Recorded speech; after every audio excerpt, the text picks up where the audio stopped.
வணங்க நண்பா. இன்றைக்கி நம்ம என்ன மாதிரி கம்பெனி பார்க்க போகிறோம்னா, ஒரு மேனுஃபேக்சர் கம்பெனியில் தாங்க ஜாப் வேகன்சி பார்க்க போகிறோம். இந்த கம்பெனியில் நமக்கு 10th 12th ITI diploma degree முடித்தவங்க இந்த ஜாபுக்கு விண்ணப்பிக்கலாம்னு சொல்லியிருக்காங்க. சேலரி ரேஞ்சை பொறுத்த வரைக்கும் டேக் ஹோம்னே 17,300 கொடுக்குறாங்க. இந்த கம்பெனியில் ESI PF food and transport வசதியும் பண்ணுறாங்க. இது என்ன ஜாப், என்ன மாதிரி ஜாப் ரோல் எடுக்கிறாங்க, இதெல்லாம் பார்க்கறதுக்கு முன்னாடி நம்ம சேனலில் சப்ஸ்கிரைப் பண்ணாங்க, மறக்காமல் சப்ஸ்கிரைப் பண்ணுங்கள். கூடவே பெல் பட்டனை அழுத்துங்க.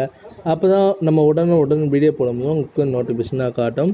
இன்றைக்கி நம்ம என்ன மாதிரி ஒரு கம்பெனினா, வாண்டட் டு மேனுஃபேக்சர் கம்பெனிங்க. இந்த கம்பெனியில் நமக்கு 10th 12th நீங்கள் ஆர்ட்ஸ் டிப்ளமோ முடிச்சிருந்தா கூட இந்த ஜாபுக்கு விண்ணப்பிக்கலாம். லொக்கேஷன் பார்த்தீங்கன்னா இருங்காட்டுக்கோட்டையில் தாங்க சொல்லியிருக்காங்க.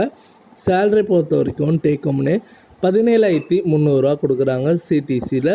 ஷிஃப்ட்டு டைம் பார்த்திங்கன்னா மார்னிங் 9 o'clockலேருந்து to 6 PM வரைக்கும் தாங்க சொல்லியிருக்காங்க. இது ஒரு ஜென்ரல் ஷிஃப்ட்டு தாங்க. இந்த கம்பெனியில் ஃபுட் ஷிஃப்ட் டைம் அலௌன்ஸ்மெண்ட் கூட கொடுக்குறாங்க. வேறு ஏதாவது உங்களுக்கு சந்தேகமாக இருந்ததுன்னா கான்டாக்ட் நம்பர் பர்சனோட கொடுத்துருக்கேன், நீங்கள் கால் பண்ணி டீட்டெயிலாக கேட்டுக்கலாம். இந்த வீடியோ உங்களுக்கு பிடிச்சிருந்ததுன்னா மறக்காமல் லைக் பண்ணுங்கள், ஷேர் பண்ணுங்கள், சப்ஸ்கிரைப் பண்ணுங்கள், பெல் பட்டனை அழுத்துங்க. இது உங்கள் ஜாப்ஸ் அப்டேட்.